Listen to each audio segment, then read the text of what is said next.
Nous reprenons le document d'Above Majestic 1 car il est dense et rempli de données intéressantes. Nous le reprenons à la 17e minute au moment où le président des États-Unis David Eisenhower va donner un discours qui prend tout son sens de nos jours. Bonsoir mes compatriotes américains, dans les conseils de gouvernement, nous devons nous prémunir contre l'introduction sans précaution de l'influence, qu'elle soit délibérée ou non du complexe militaro-industriel. La possibilité qu'une puissance félonne puisse gravir les échelons du pouvoir existe et persistera. Nous ne devons jamais laisser le poids d'une quelconque conspiration mettre en danger nos libertés ou processus démocratiques. Nous ne devons rien considérer comme acquis. Seul un citoyen en alerte et averti peut imposer une bonne cohabitation entre l'énorme appareil de défense militaro-industriel et nos méthodes et objectifs pacifiques afin que la sécurité et la liberté puissent prospérer de concert.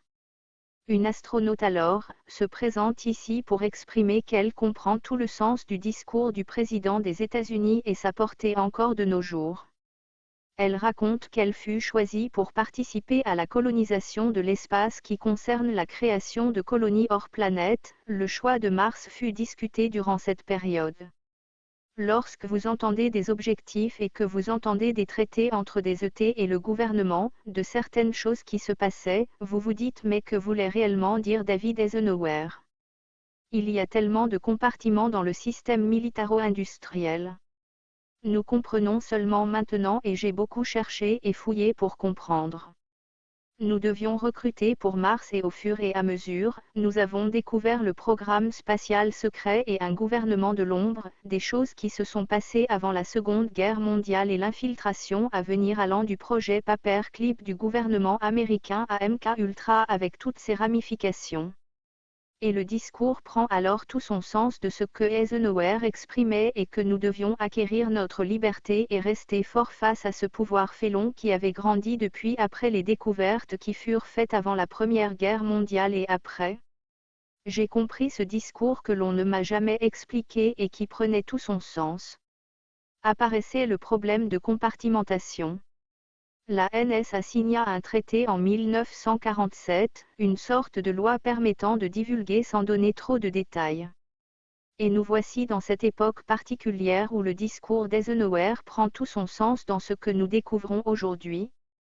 Tout a commencé en 1955 sous la présidence de David Eisenhower où il se trouva dans une situation embarrassante un peu comme s'il était coincé dans un choix impossible et donna cet avertissement au monde. Il fut obligé de signer un genre de reddition face à une faction nazie qui opérait à l'époque. L'un des témoins fut le général Stephen Lovequin, membre de l'équipe d'Eisenhower qui était conscient qu'il avait donné le contrôle aux entreprises et, de ce fait pas dans les meilleures mains qui soient.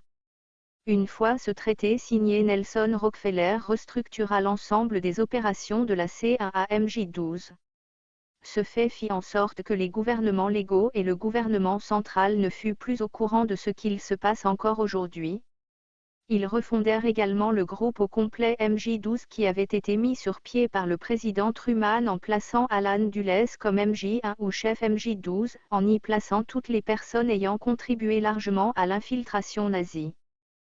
Tout ce qui fut créé avec l'ingénierie inversée furent déplacés vers la zone 51 en S4 et Eisenhower avait perdu dès ce moment tout contrôle. Il s'est d'ailleurs vu refuser l'accès à cette zone et c'est pourquoi un général américain 5 étoiles s'énerva et menaçant d'envahir les lieux avec la première armée du Colorado. Ils permirent alors d'y envoyer 2 agents pour rendre compte de ce qui se passait là-bas. Ces agents y trouvèrent plusieurs vaisseaux qui étaient en cours d'ingénierie inverse, des vaisseaux extraterrestres venant d'Allemagne. C'est ainsi et nous en avons déjà parlé dans les articles précédents que les nazis avaient acquis une technologie extraterrestre qui leur permit des expérimentations et une évolution technologique impressionnante importée ensuite aux USA et en usage dans l'Antarctique où les Américains poursuivirent des recherches. En 1951 un traité fut signé afin que ces bases de l'Antarctique ne devaient être utilisées qu'à des fins de recherche pacifique. Il y eut alors dans les années 1960 le projet Iceworm, les ingénieurs construisirent une base ICBM comme au Groenland, une base très sophistiquée cachée sous la glace. Ils travaillèrent sur des projets chimiques et biologiques et étudièrent aussi la manière dont les gens se développaient psychologiquement et il y eut des programmes très sombres qui se développèrent en Antarctique et sans nul doute encore de nos jours. Ce que la Kabbale ne veut pas, c'est que nous sachions ce qu'il se passe dans ces bases et tous les crimes horribles contre l'humanité qui se sont perpétrés dans ces bases. Nous sommes à la 26e minute de ce document Above Majestic 1. La fantastique découverte de l'amiral Byrd. Nouveau monde, la théorie de la Terre creuse. La théorie de la Terre creuse a été émise pour la première fois en 1906 par un écrivain américain, William Reed, et reprise plus tard par un autre américain, Marshall B. Gartner, en 1920. En 1959, F. Amadeo Giannini écrivit le premier ouvrage sur le sujet depuis les travaux de Gartner. La même année, Ray Palmer, rédacteur en chef du magazine Soucoupe volante, se servit de cette théorie pour offrir à ses lecteurs une explication logique de l'origine des soucoupes. L'amiral Richard Evelyn Byrd, grand chancelier de l'Ordre de Lafayette et de la Croix du Mérite, secrétaire perpétuel de l'Académie fédérale de la Marine et des Sciences. D'après un article de Jean Brun de l'hebdomadaire Nostra du numéro 425 de la semaine du 29 juin au 4 juillet 1980, aurait vécu une aventure tout à fait exceptionnelle dans les glaces du pôle Nord et du pôle Sud. Le 9 mai 1926, il tente le survol du pôle Nord.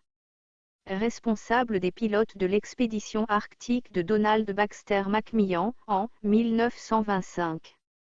Le 9 mai 1926, il tente le survol du pôle Nord avec le Fokker F-7A-3M baptisé Josephine Ford, quelques jours avant le survol du pôle par Amundsen avec le dirigeable Norge, mais il est contraint de faire demi-tour à cause d'une avarie. Il reçoit néanmoins la médaille du Congrès. La fantastique découverte de l'amiral Byrd en Arctique. Le 14 juin 1926 à 74 mètres d'altitude à 12h08 en Arctique, végétation luxuriante. Byrd, accompagné d'un capitaine de vaisseau et de 2 quartiers-maîtres, marchait depuis des heures sur la banquise. Escaladant les moutonnements chaotiques des glaces éternelles, dévalant de dangereux à pics plus périlleux qu'un rocher vertical. Et soudain, du haut de la falaise blanche où l'expédition était parvenue au prix de 1000 dangers, ils découvrirent un spectacle inoubliable. Sous leurs yeux médusés s'étendait une longue vallée étroite et profonde couverte d'une végétation luxuriante et apparemment baignée d'un chaud soleil permanent. Une véritable oasis de vie au milieu du grand désert de glace. D'un geste machinal, Richard Byrd consulta son thermomètre, moins 58 degrés. Son adjoint, le capitaine Fitin, nota sur le journal de marche, le 14 juin 1926 à 74 mètres d'altitude à 12h08. Les 4 hommes se mirent à dérouler les échelles de corde pour rejoindre la merveilleuse prairie qui s'étendait à une centaine de mètres en contrebas au pied de la muraille de glace, au sommet de laquelle ils se trouvaient. Après une longue heure de descente, ils avaient changé de monde, une plaine où régnait une végétation prolifique et presque paradisiaque s'étalait devant eux. La chaleur douce et pénétrante, le thermomètre indiquait 19,8 degrés, les obligea à quitter leurs équipements d'explorateurs polaires. Sous leurs pieds, ils foulaient une herbe drue et grasse. À perte de vue, en croyant à peine leurs yeux, Byrd et ses compagnons apercevaient des petits ruisseaux coupant les herbages naturels, des lacs, des collines boisées. À 1500 mètres environ, ils virent une tache brune qui se déplaçait lentement. Jumelle braquée, Richard Byrd observa un animal massif au pelage brun qui entra dans un fourré. Un animal qui ressemblait étrangement à un mammouth. Hélas! Il fallait borner là, l'exploration de ce jour. La fatigue de chacun, le manque de vivres, l'épuisement des accumulateurs de radio faisaient un devoir au chef du détachement d'ordonner sans perdre un instant le retour au campement de base. Après avoir repris quelques forces et renouvelé leurs équipements, Byrd et ses compagnons prirent, à nouveau, la route pour tenter de retrouver ce qu'il appelait entre eux le paradis perdu. Malheureusement, il leur fut impossible de retrouver la vallée. Situé pratiquement à quelques kilomètres du pôle géographique, il avait été impossible au capitaine Fitin d'en effectuer le relevé des coordonnées topographiques. Byrd entra tout simplement dans les déclivités polaires, qui pénètrent à l'intérieur creux de la Terre, là où règne un climat tropical et où se développe une vie végétale, animale et humaine. Ces déclivités polaires nous sont inconnues actuellement et les gouvernements nous le cachent, car ils savent que c'est de là que sortent certains ovnis, prouvant que la civilisation atteinte par les gens de l'intérieur dépasse de loin nos capacités technologiques et que l'on n'a aucun intérêt à les affronter. Notre planète est creuse, l'entrée se trouve au pôle.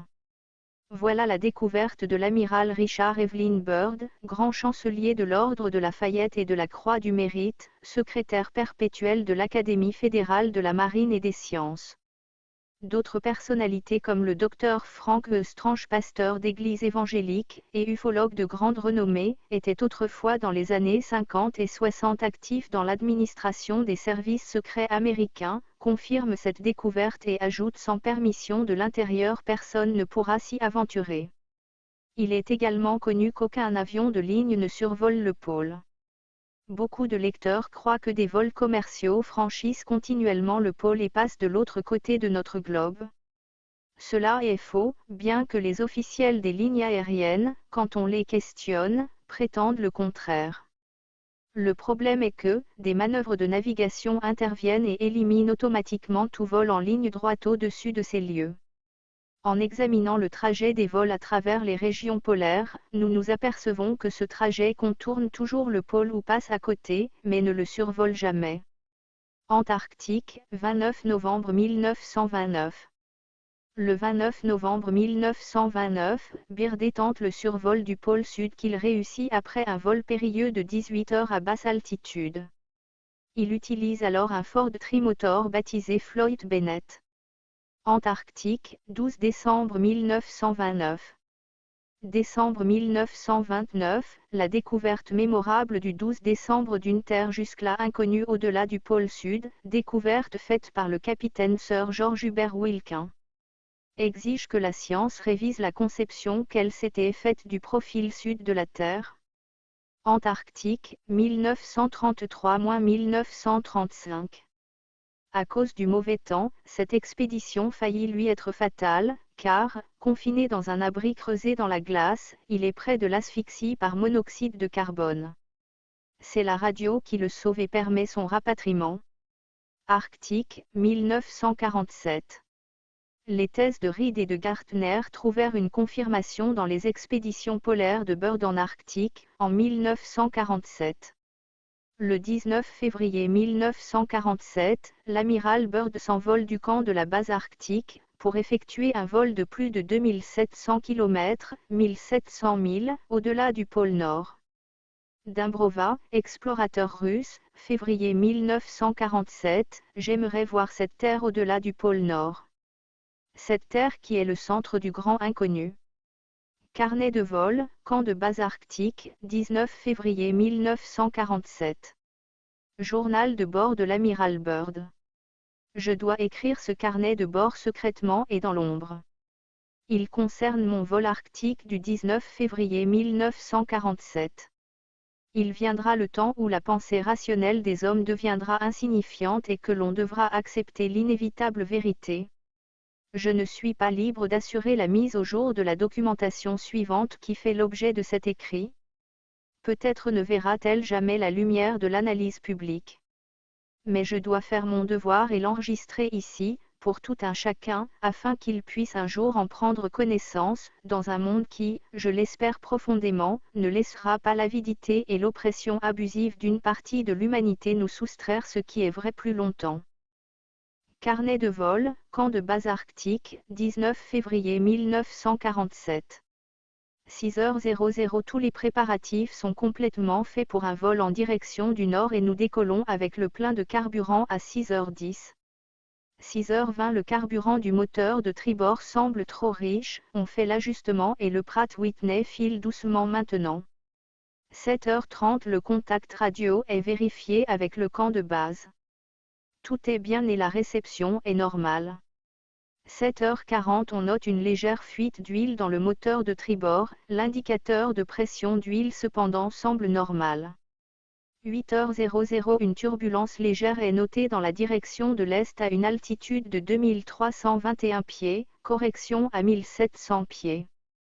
Aucune autre turbulence, mais le vent d'arrière s'accroît, léger réglage de contrôle, les performances de l'avion sont très bien maintenant. 8h15 Contact radio avec le camp de base, situation normale. 8h30 Nouvelle turbulence. Augmente l'altitude à 2900 pieds, conditions de vol normales de nouveau.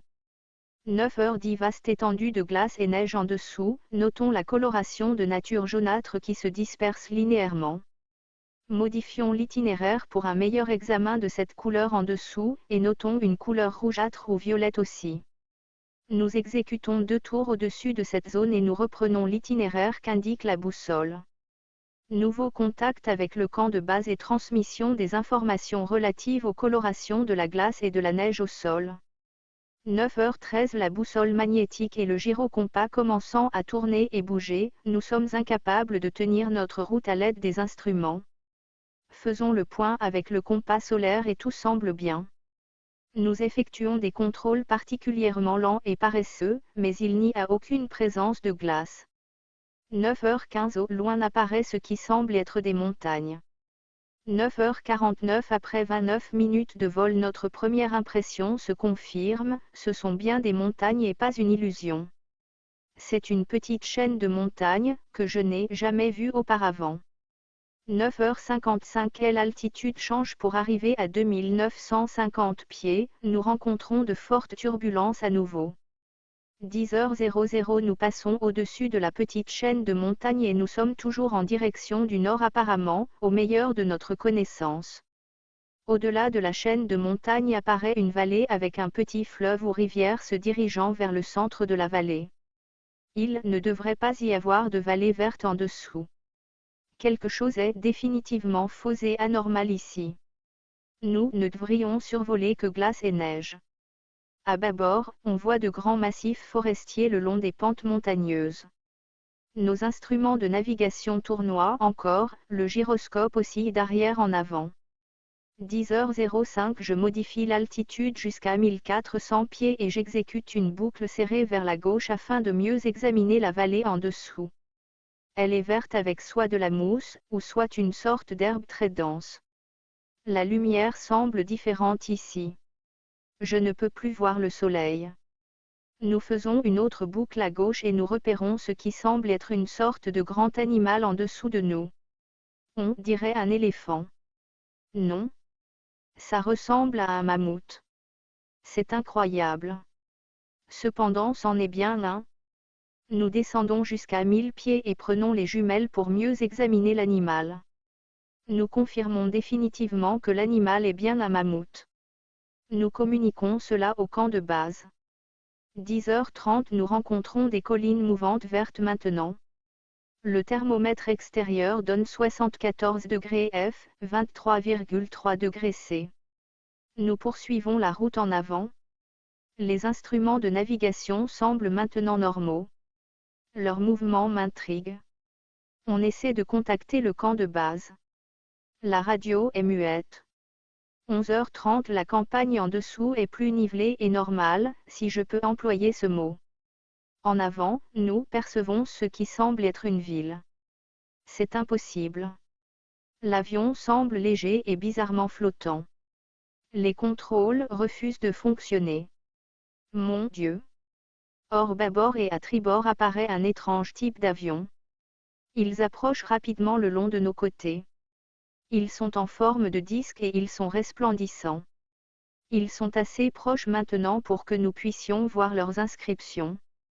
C'est une sorte de svastika. C'est fantastique. Où sommes-nous? Que nous arrive-t-il? Je tire de nouveau fortement sur les contrôles. Ils ne répondent pas. Nous sommes pris dans un invisible étau d'un certain type. Trajectoire d'une société satellitaire, aucune ne passe au-dessus du pôle géographique. 11h35 Notre radio se met à crépiter et une voix anglaise en sort avec ce qui pourrait être peut-être un léger accent nordique ou germanique. Le message est « Bienvenue, amiral, dans notre domaine. Nous vous ferons atterrir dans exactement 7 minutes. Détendez-vous, amiral, vous êtes dans de bonnes mains. Je note que les moteurs de notre avion ont stoppé. L'avion est sous un étrange contrôle et vire maintenant tout seul. Les contrôles sont inopérants. 11h40 nous recevons un autre message radio. Nous commençons le procédé d'atterrissage maintenant et presque aussitôt l'avion frémit légèrement et commence une descente comme attrapé par quelque grand ascenseur invisible. Le mouvement en descente est imperceptible et nous touchons terre en éprouvant seulement une secousse légère. 11h45 j'enregistre rapidement une dernière note dans le carnet de bord. Plusieurs hommes approchent à pied de notre avion. Ils sont grands avec la chevelure blonde. À une certaine distance on aperçoit une grande cité scintillante en jets colorés d'arc-en-ciel. Je ne sais pas ce qui va arriver maintenant, mais je ne vois aucune arme sur ceux qui approchent. J'entends maintenant une voix me commandant personnellement d'ouvrir la porte de la cale de l'avion. J'obtempère. Fin du journal de bord. À partir de maintenant, j'écris ici tous les événements qui suivent de mémoire. Cela défie l'imagination et passerait pour de la folie s'il n'était pas arrivé vraiment. L'opérateur radio et moi sortons de notre appareil et sommes reçus de la plus cordiale manière. Nous montons alors sur une petite plateforme mobile de transport sans roues. Elle nous amène vers la ville scintillante avec une grande rapidité. Comme nous approchons, la ville semble être faite en matière cristalline. Bientôt nous arrivons à un grand bâtiment qui est d'un type que je n'ai jamais vu avant. Il paraît être tiré directement des croquis de Frank Lloyd Wright, ou peut-être mieux encore d'un film de Buck Rogers. On nous offre un certain type de breuvage chaud qui a un goût qui ne ressemble à rien de ce que j'ai connu auparavant. C'est délicieux. Après environ 10 minutes, 2 de nos merveilleux hôtes viennent nous rejoindre et nous annoncent que je dois les accompagner. Je n'ai pas d'autre choix que de m'exécuter. Je quitte mon opérateur radio et nous marchons une courte distance puis pénétrons dans ce qui semble être un ascenseur. Nous descendons pendant quelque temps, la machine s'arrête et la porte de l'ascenseur glisse silencieusement vers le haut. Puis nous suivons un long couloir éclairé par une lumière rose qui semble émaner des murs eux-mêmes. Un des êtres nous fait signe de nous arrêter devant une grande porte. Au-dessus de la porte se trouve une inscription que je ne peux pas lire. La grande porte glisse en s'ouvrant sans bruit et on me fait signe d'entrer. Un de mes hôtes parle. N'ayez aucune crainte, amiral, vous allez avoir une audience avec le maître. Je marche à l'intérieur et mes yeux s'ajustent à la belle coloration qui semble remplir la pièce complètement. Alors je commence à voir les alentours. Ce qu'accueillent mes yeux est le plus beau spectacle de mon existence entière. C'est même, en fait, trop beau et merveilleux pour être décrit. C'est exquis et délicat. Je ne pense pas qu'il existe un terme humain qui puisse le décrire en toute justice dans tous ses détails. Mes pensées sont interrompues d'une façon cordiale par une chaleureuse voix riche et mélodieuse. Je vous souhaite la bienvenue dans notre domaine, amiral. Je vois un homme avec des traits délicats et avec la marque des années sur son visage. Il est assis à une table longue. Il m'invite à m'asseoir sur une des chaises. Dès que je me suis assis, il place le bout de ses doigts ensemble et il sourit. Il parle doucement de nouveau, et me transmet ce qui suit. Nous vous avons permis d'entrer ici parce que vous êtes de caractère noble et connu du monde de la surface, amiral. Le monde de la surface, Jean eut à moitié le souffle coupé. Oui, fut la réponse du maître en souriant, vous êtes dans le domaine des Ariani, le monde intérieur de la Terre. Nous ne retarderons pas longtemps votre mission et vous serez escorté en sécurité à la surface et au-delà sur une certaine distance. Mais maintenant, amiral, je vais vous dire pourquoi vous avez été convoqué ici. Notre intérêt commence avec raison immédiatement après que votre race ait fait exploser les premières bombes atomiques sur Hiroshima et Nagasaki au Japon. C'est à ce moment alarmant que nous avons envoyé nos machines volantes, les Flugelrad, sur votre monde de surface afin d'étudier ce que votre race avait fait. C'est bien sûr, de l'histoire ancienne maintenant, mon cher amiral, mais je dois poursuivre. Vous voyez, nous n'avons jamais interféré auparavant dans les guerres et barbaries de votre race, mais maintenant nous le devons car vous avez appris à falsifier un certain pouvoir qui n'est pas pour l'homme, à savoir l'énergie atomique. Nos émissaires ont déjà livré des messages aux puissances de votre monde, et cependant elles n'en tiennent pas compte. Maintenant vous avez été choisi pour attester que notre monde existe.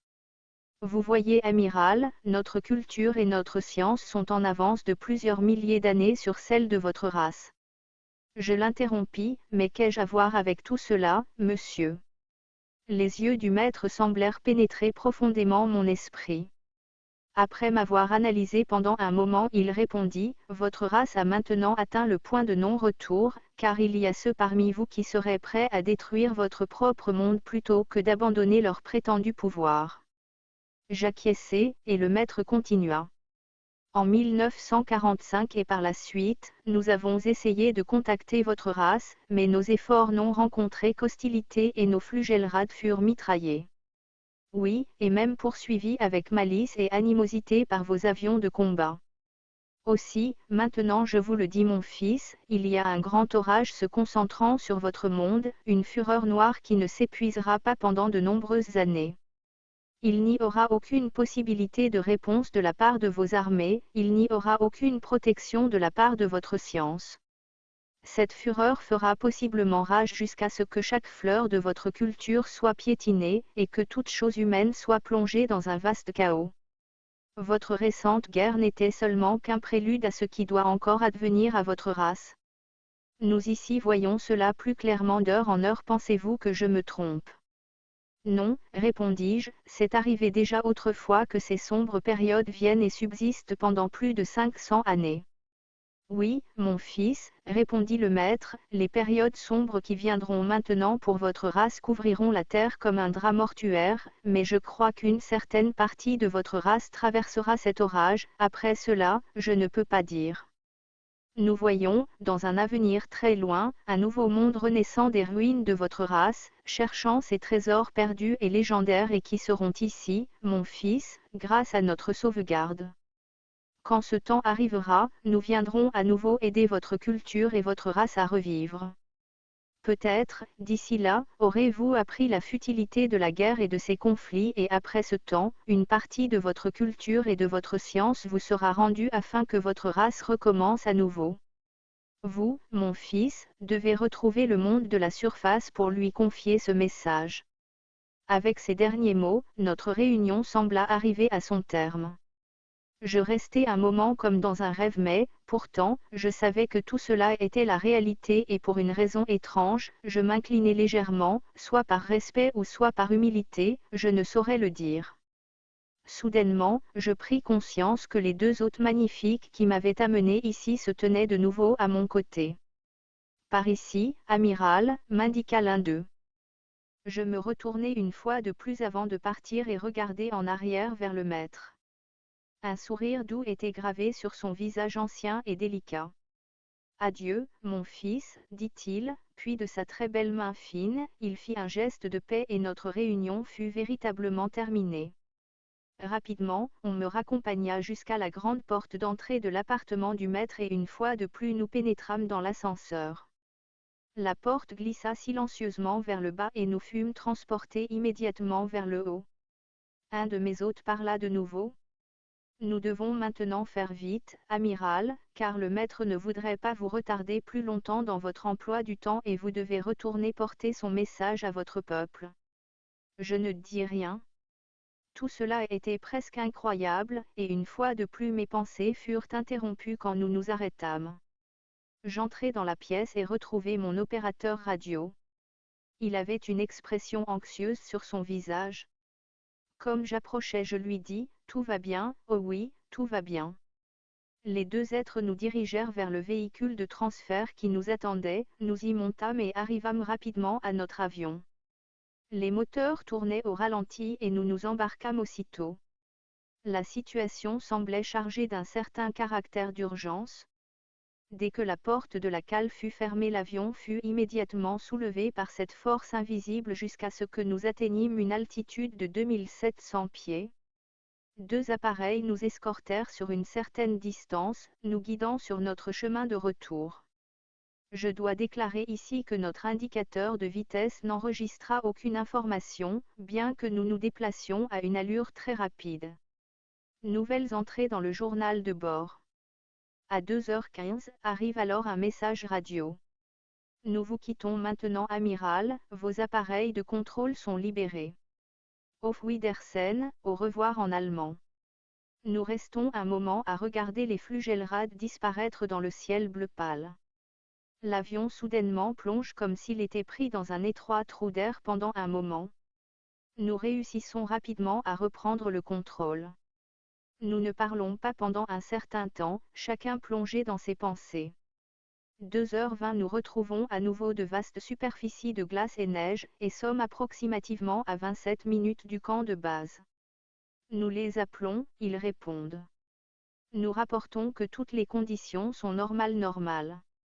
Le camp de base exprime son soulagement pour le rétablissement du contact. 3h00 nous atterrissons doucement au camp de base. J'ai une mission. Fin des entrées du journal de bord. Commentaires sur les intraterrestres de la Terre creuse.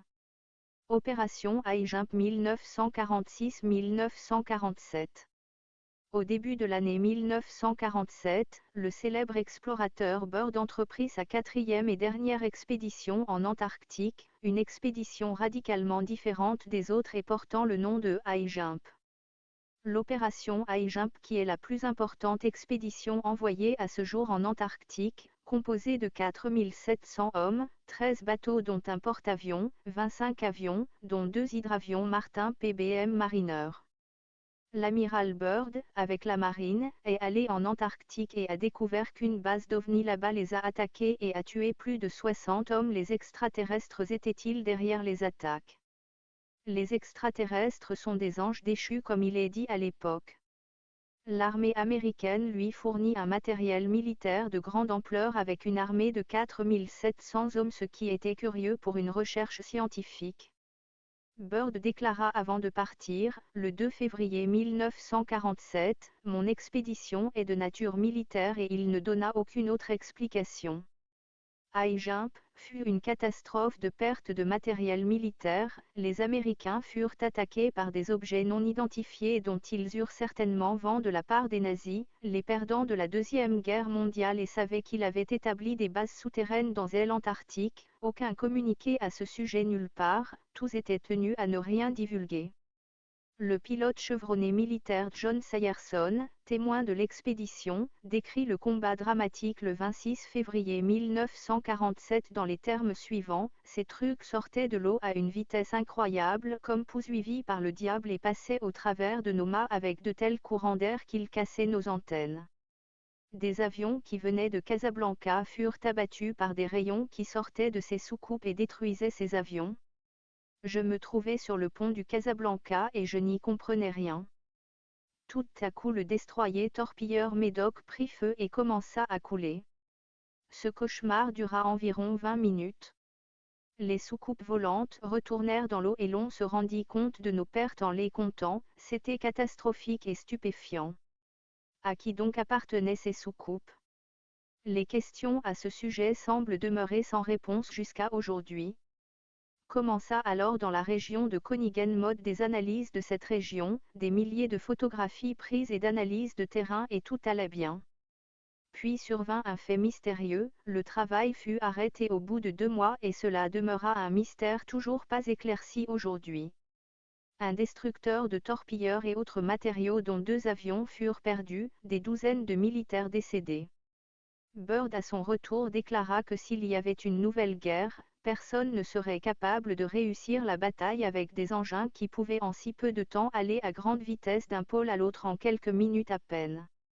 Il m'a été rapporté, par des personnes plus âgées, que dans les années 1920 et 1930, des ovnis traversaient le ciel.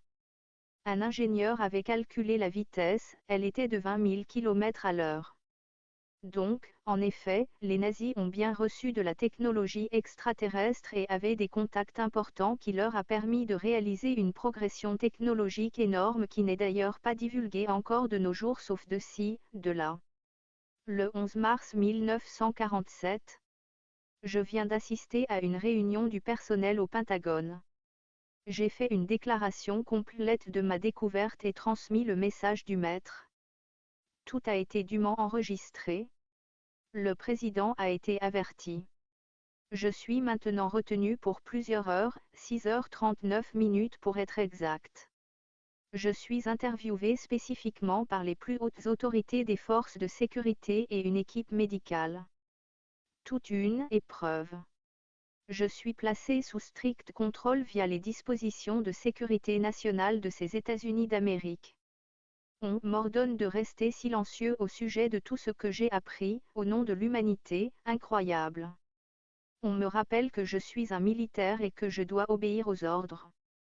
De retour de sa mission du 19 février 1947, l'amiral a été démis de son journal de bord, et il lui fut interdit de divulguer ce qu'il a vu et entendu pour cause de secret d'État. Étant un ancien militaire, il était toujours encore sous la coupe de la loi martiale. Toutefois, il écrivit immédiatement et secrètement son deuxième journal qu'il remit à son notaire en le priant de remettre le document à sa famille après sa mort. Antarctique, 1955. Novembre 1955, c'est la plus importante expédition de l'histoire du monde. Vice-amiral Byrd avant son vol de 2700 km au-delà du pôle Nord. Entrée finale, le 24 décembre 1956. Le testament de l'amiral Richard E. Byrd.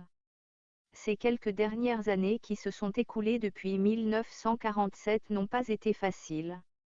J'inscris maintenant ma note finale dans cet étrange carnet de vol. En le fermant, je dois dire que j'ai fidèlement gardé toutes ces années cette affaire secrète, comme il m'a été ordonné. Ce fut complètement à l'encontre de mes convictions de droit moral. Maintenant, je sens venir sur moi la longue nuit et ce secret ne mourra pas avec moi, mais tout comme la vérité, il triomphera et ainsi en sera-t-il. Ceci peut être le seul espoir pour l'humanité. J'ai vu la vérité et cela a stimulé mon esprit et m'a libéré. J'ai fait mon devoir envers le monstrueux complexe industriel militaire. Maintenant la longue nuit commence à approcher, mais il ne doit pas y avoir de fin. Tout comme la longue nuit de l'Arctique se termine, le brillant soleil de la vérité viendra de nouveau et les puissances des ténèbres tomberont sous sa lumière. Car j'ai vu cette terre au-delà du pôle, ce centre du grand inconnu. Ce message d'espoir, reçu par l'amiral Byrd, nous ne devons pas l'oublier dans notre âme, car il nous donne l'espérance d'un monde meilleur un jour, grâce au fait que nous ne sommes pas seuls à vouloir la bonté et la beauté dans ce monde, malgré les actuelles tribulations supportées, depuis tant d'années par tant de monde et d'habitants de cette planète. Admiral Richard E. Byrd. United States Navy. 24 décembre 1956.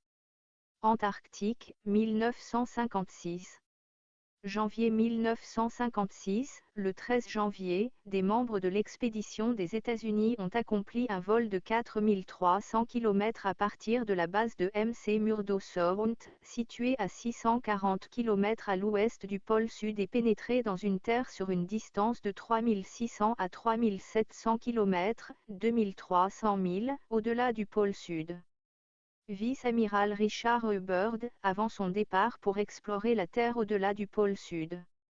Le vol a été fait par Rear Amiral George Dufek de l'unité d'air de marine des États-Unis.